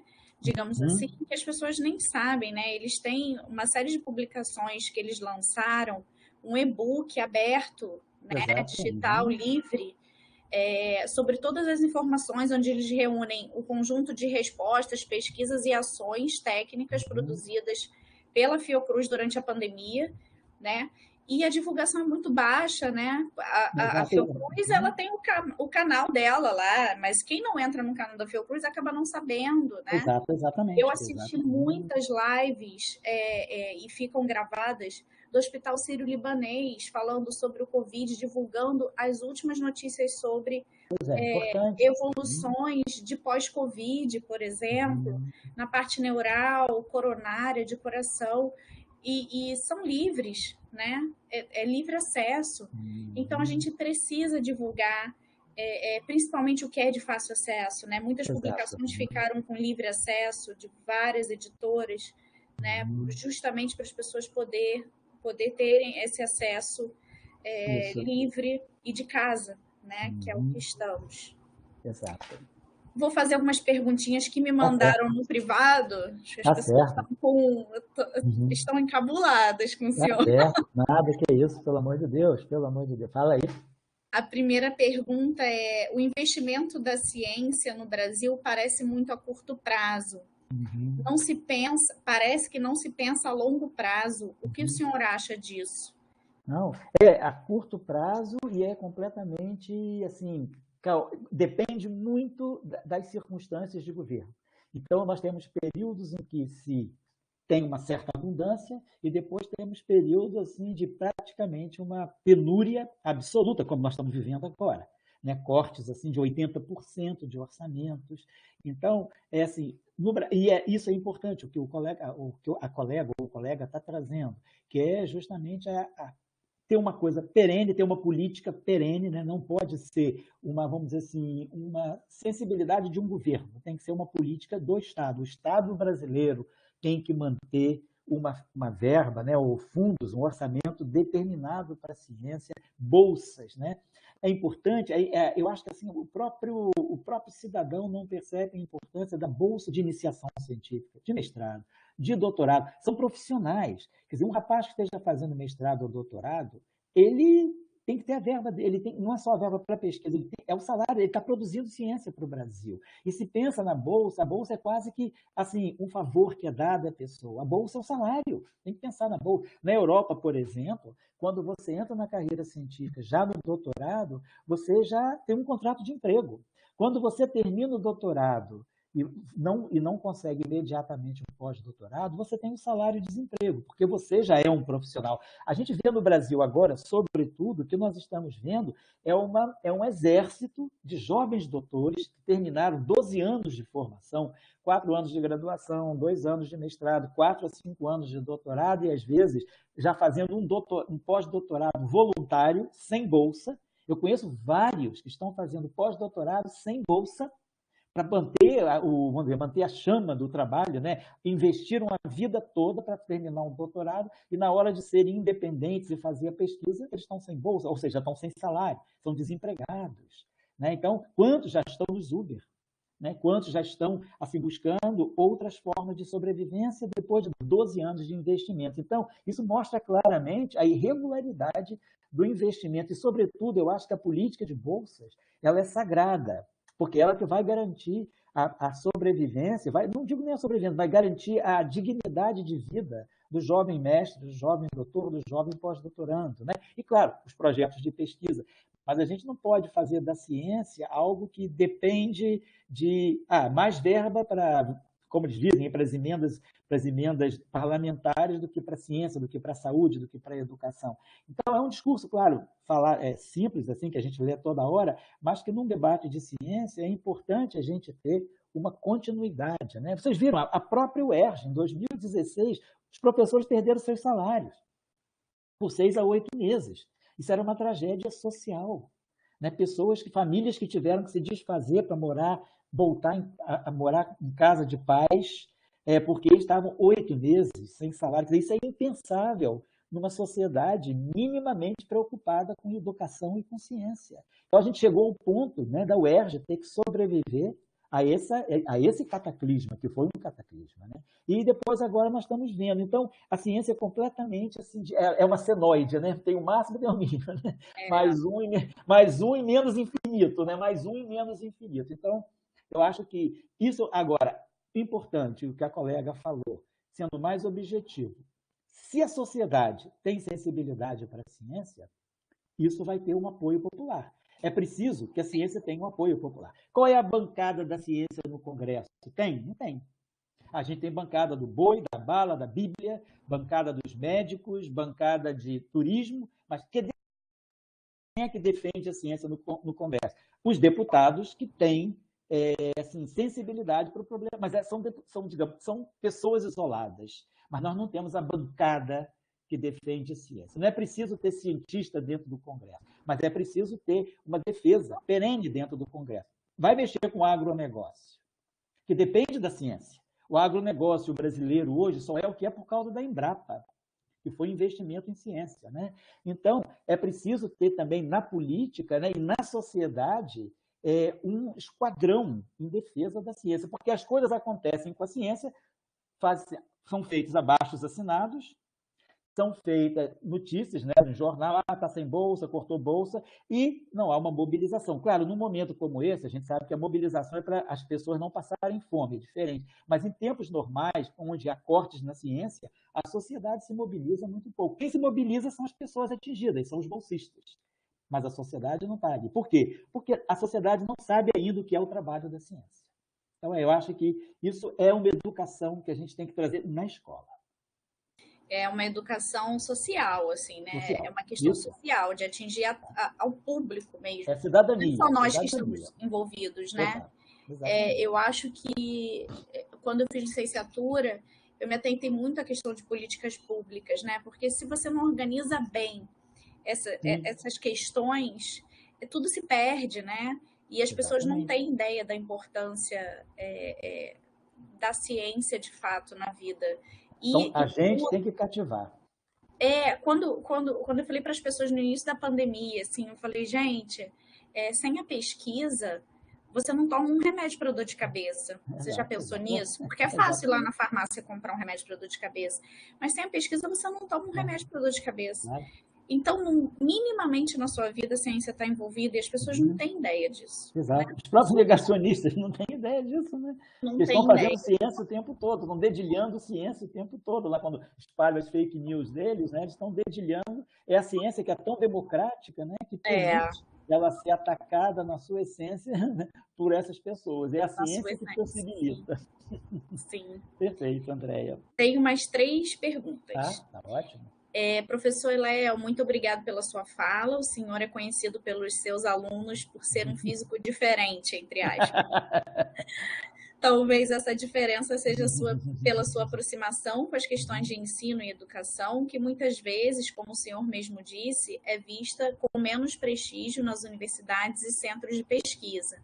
O senhor sempre percebeu a necessidade dessa integração da física, entre aspas, dura, com a física, entre aspas, mole. Ou melhor, da física não contextualizada, entre aspas, com a física contextualizada.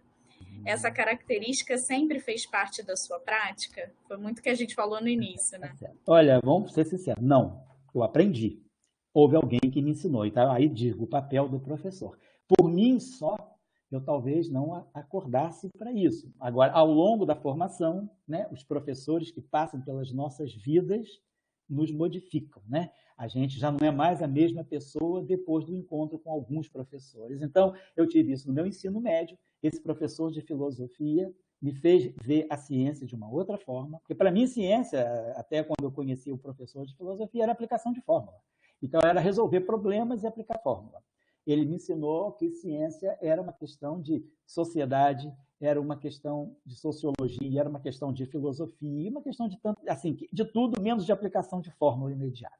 Então, isso foi importante. Depois, também, como eu fiz a PUC do Rio, né, havia uma preocupação no nosso curso, nós tínhamos disciplinas obrigatórias, como filosofia da ciência, história da ciência, podia-se fazer história da arte, a gente tinha que buscar matérias extracurriculares, então história da arte, história da ciência, filosofia da ciência fazia parte do currículo. Então, isso ajuda a gente a sair dessa dureza, né, que é só, vamos dizer, a física em si. Depois, no doutorado, lá em Trieste, com o professor Salam e com as pessoas que ele levava para nos ensinar, para debater conosco, como foi o professor Dirac, o professor Yang, o professor Wigner, todas essas pessoas, o que me fizeram pensar muito foi os debates com elas. Elas eram incapazes de escrever uma fórmula no quadro negro. A gente ficava, às vezes, 2 horas, 3 horas tendo aula, debate, o que se falava ideias, conceitos, se debatia postura dentro da ciência. Então, eu aprendi isso. Talvez se essas pessoas, se eu não tivesse encontrado essas pessoas na minha vida, talvez eu fosse digamos assim, um robozinho de aplicar fórmula. Então, eu acho que é importante, sim, a gente ter encontros na vida. Então, eu não nasci assim, eu não pensava assim até que eu encontrei os primeiros professores, e aí, claro, desperta aquela sensibilidade, e aí a gente vai prestando atenção quando encontra pessoas também que abrem aquele discurso conosco. Mas, assim, só colocando para o colega ou para a colega, dizendo o seguinte: não nasci, ninguém nasce sabendo, a gente precisa de professor. É aí que entra o professor, é aí que entra aquele ser que muda a nossa vida. Né? Eu acho que todos nós, você, Andréia, que está aqui, e outros, estamos aqui por causa de algum professor. Né? A família deu apoio, claro, a mãe, o pai deram apoio, mas o estímulo veio de algum professor importante. Com certeza. Então, teve alguém que despertou essa cosquinha aí dentro da gente. É a escola, é o papel da escola.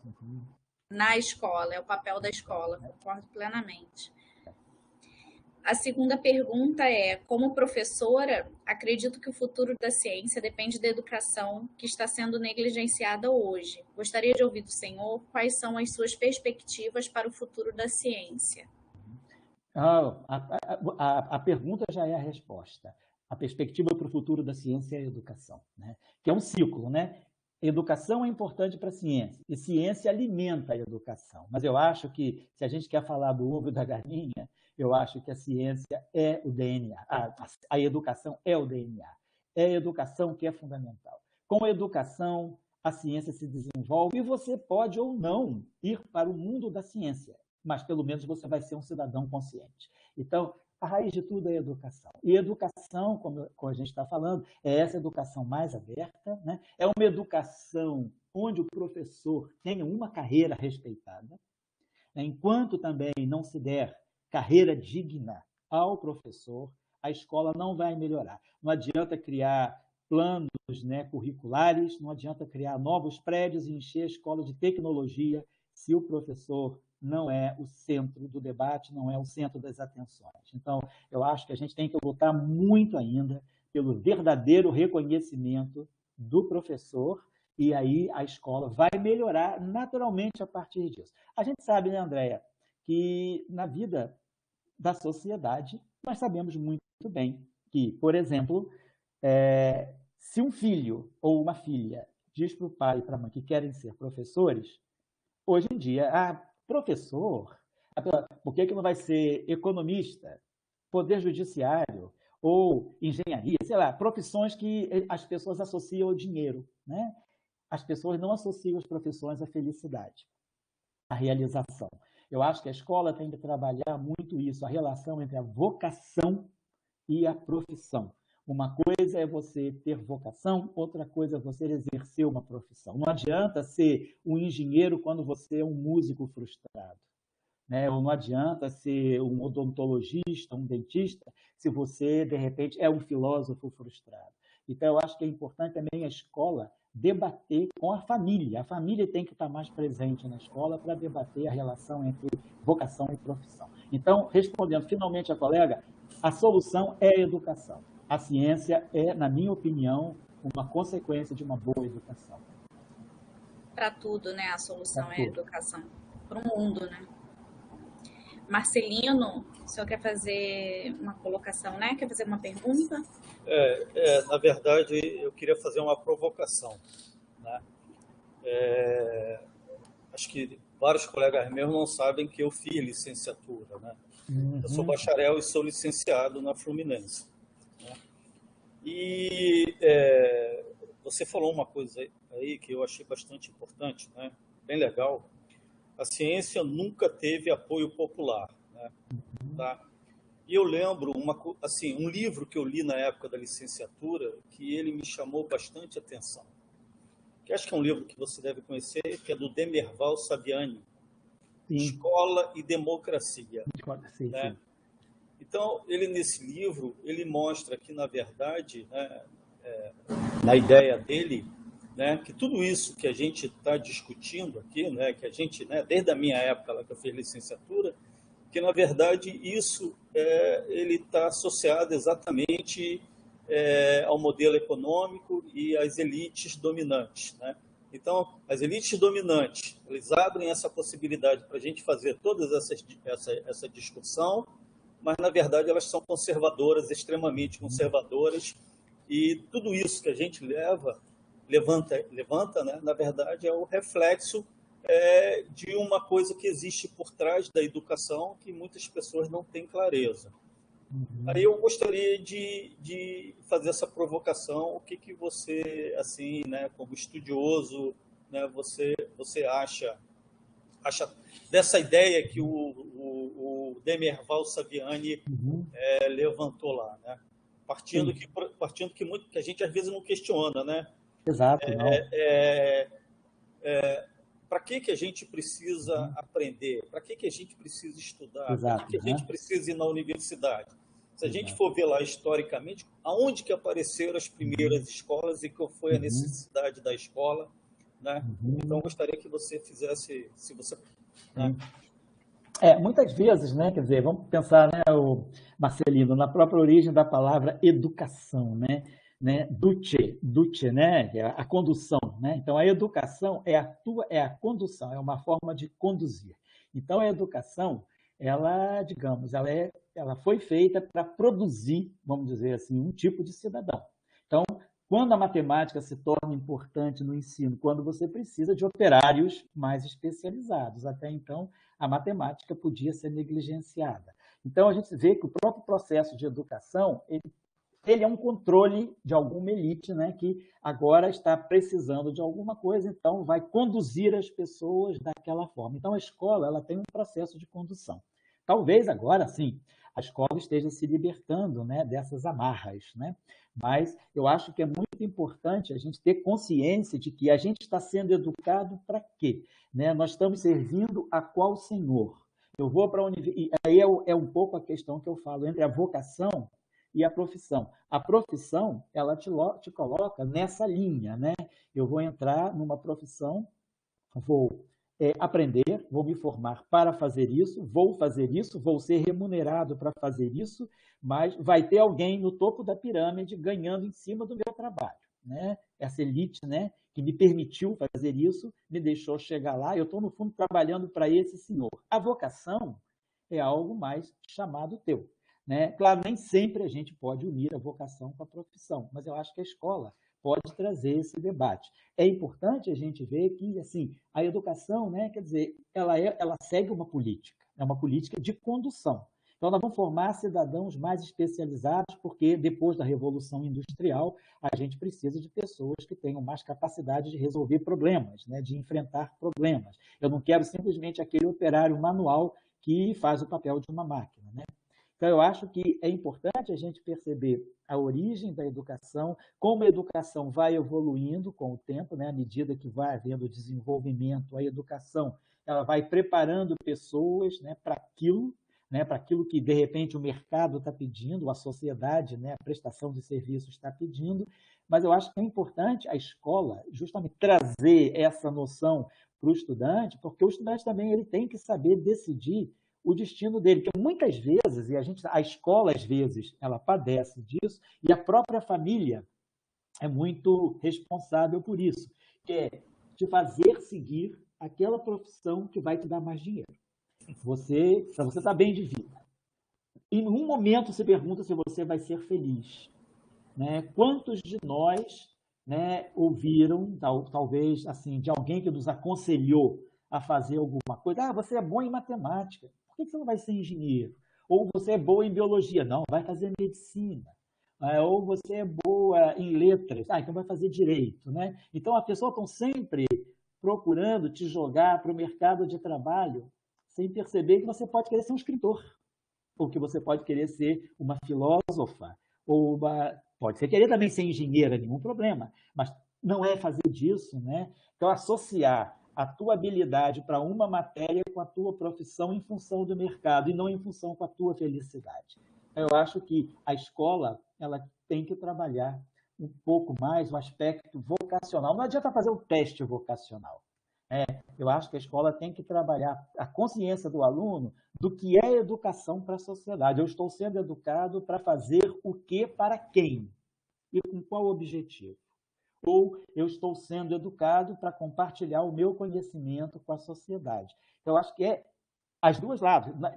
Nada contra quem quer fazer uma profissão para ficar rico, é uma escolha de vida, mas que as pessoas saibam que esse não é o único caminho. A escola ela não te prepara só para uma profissão. A escola também tem que refinar a tua vocação. Esse é o meu pensamento nesse momento de 5 minutos, Marcelino, mas nada me impede de um dia a gente se encontrar para debater melhor essa questão. Não, muito bom, obrigado, excelente aí que você levantou, né? Deu um outro enfoque, né? Muito obrigado. Obrigada, Marcelino, obrigada, Elaia, pela resposta. A última pergunta que eu recebi aqui é como a pandemia impactou o projeto do pré-vestibular social que o senhor coordena no CBPF? Impactou muito. Somos sobreviventes também. Mas a dificuldade, quer dizer, os professores, voluntários, todo mundo se comprometeu a poder gravar aulas. A gente tem, justamente no Professor Global, nós colocamos conteúdos gravados, que não se pôde ter acesso ao CBPF, como ainda não se tem para público externo. A gente pretende retomar o pré-vestibular no ano que vem, a partir de março ou abril, se Deus quiser, presencialmente. Estava tendo uma boa presença, filhos de funcionários, filhos de terceirizados, pessoas até que estavam vindo da Baixada para ter aula, e a gente teve que interromper por causa da pandemia, e impactou. E aí também, o problema foi que o nosso estudante é o estudante carente, é o estudante que não tem tempo de celular para seguir uma aula de 50 minutos, às vezes, ou tem que compartilhar o computador, ou o meio que ele tem à disposição com irmãos, com pais. Então, tivemos muitos problemas. O que a gente fez foi fornecer conteúdo, deixar ali, fazer algumas palestras de vez em quando e deixar gravada para quem puder acessar, quando acessar, voltar. Tivemos bons exemplos, tivemos pessoas, agora no sábado, na véspera do Enem, eu pude ter reunião com alguns sobreviventes, nos reunimos, discutimos algumas questões, levantar o ânimo, né? E também falar o seguinte: preste atenção que o Enem continua, se não for esse ano, vai ser no ano que vem. Também não sinta-se ofendido se não passar dessa vez. A situação foi completamente adversa, nós tínhamos planejado o curso de um modo, em final de abril, nós começamos a examen no início de março, tivemos um mês de aula e tivemos que fechar. E aí foi a diáspora, a dificuldade, né, com o acesso, mas vamos retomar esse ano. Mas assim, continuamos, né? Mas assim, continuamos na base da sobrevivência e esperamos ressuscitar das cinzas no ano que vem, agora em 2022, se Deus quiser. Inclusive, dos dados que eu coloquei no início, a maior evasão universitária, inclusive, falando agora de quem já estava na universidade, foi justamente, até está o quadro aí mostrando, sim, estou vendo aqui. Isso faz parte da evasão universitária, foi justamente a questão de precisar ganhar dinheiro, né? De ter que trabalhar quem ainda não trabalhava, ou trabalhar mais, né? Ou correr atrás de um emprego que foi perdido. Isso foi a maior causa uma das maiores. Eu recebi muitos e-mails assim de estudantes dramáticos, assim, porque a coisa, sabe, André, você é professora, você sabe disso. A coisa que mais dói a nós é quando uma pessoa diz que está doida para estudar e não pode. Exatamente. Isso me faz chorar. Se tem uma coisa que me faz chorar, é quando a pessoa chega para você e diz: professor, tem que parar, eu adoro estudar, mas não vou. Isso corta o coração. Então, a gente recebeu, foi uma carga emocional difícil também. Mas essas pessoas sabem que elas vão voltar, nós vamos estar abertos a elas e vamos dar a volta. A vida é feita disso, de desafios, e a gente tem que sobreviver aos desafios, né? Mas foi assim, um momento muito difícil para todos os estudantes. Você vê, o próprio Enem, digamos, foram 3 milhões e poucos inscritos, quando eram 7 milhões, caiu a metade praticamente, né? Então, é um fenômeno nacional. Mas eu acho que tem gente jovem, tem muitos pré-vestibulares sociais. Brasil afora, a UERJ tem um excelente, o pré-vestibular social da UERJ é excelente, da UFRJ, da UF. Então, não faltam pré-vestibulares sociais para essas pessoas voltarem a estudar e, se Deus quiser, em 1, 2 anos estarem na universidade. Andréia, muito obrigado. Eu acho que a gente vai precisar desse tempo aí para recuperar esse tempo perdido, né? E vamos fazê-lo. Vamos juntos. Juntos. Juntos, sempre. Obrigada, doutor Elael. Obrigada por toda a sua exposição. Agradeço a você, a Laís, ao Marcelino, ao outro colega, Danilo. A todos, o colega Matheus da Libras, né? Que talento, meu Deus do céu. Reforço o seu elogio. Você, talento, a tua colega, antecessora, brava. Eles estão demais. Ajudam a inclusão, muito importante. Muito obrigado, André. Até breve, se Deus quiser. Obrigada, Elael. Sei que o senhor vai estar em outro evento, né? Amanhã, Isso, acho que o senhor não consegue amanhã participar. na Bahia, é um evento na Bahia, é uma masterclass do CERN com o pessoal do Instituto Federal da Bahia e do Amazonas, tá? Mas, tá ótimo. Um ótimo evento para o senhor. Eu sei que se não fosse isso, o senhor estaria com a gente. A função de onda vai ter um pedacinho aí, a cauda da função de onda vai estar aí na UERJ. Ah, que bom, tá bom. Tchau, um abraço, hein? Tchau, tchau. Muito obrigada, Léo. Um abração aí, tchau, tchau. Amanhã a gente vai ver um pouco mais, né, do passado, presente e futuro do pós-pandemia. Nós vamos ter a Gabriela Sena, o Rubem Caetano e o Fabrício Belisário amanhã falando conosco numa mesa redonda, onde todos podem ficar à vontade para debater. Cada um vai ter 25 minutos de exposição, mas vamos debater todos juntos no final, entre eles e também quem estiver assistindo.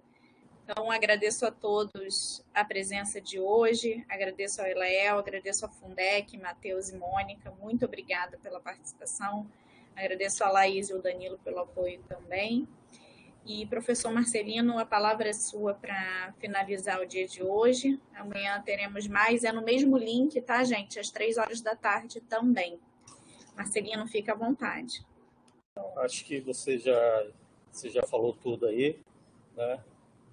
Gostei muito da apresentação e assim ele tem um jeito até bastante gentil de responder, né, a fala, né? Gostei muito da apresentação. Eu acho que dessas 4 que nós fizemos, isso na minha avaliação, acho que foi uma das melhores, né, que abordou temas assim que às vezes ficam na cabeça da gente. Mas é isso aí, né? Amanhã tem mais, né? E parabenizar ele e parabenizar vocês também assim pelo excelente trabalho, né? E o pessoal aí da Libras também agradecer pela colaboração, né, e a participação. Isso aí. Obrigada, Marcelino. Não deixem de nos seguir nos colóquios da Física UERJ no Instagram, na página da Física também, do Instituto de Física da UERJ, e estamos à disposição. Se alguém quiser, por favor, certificado de participação, pode colocar o e-mail no chat, no público ou particular, tá? Que a gente envia os certificados depois, assinado pelo Alan ou pelo Marcelino, né? Vamos ver quem vai poder estar disponível, a gente vai enviar os certificados para vocês, tá ok? Obrigada a todos. Um ótimo dia, uma ótima tarde e nos vemos amanhã às 15h. Obrigada. Abraço a todos aí, tá? Obrigada. Abraço grande.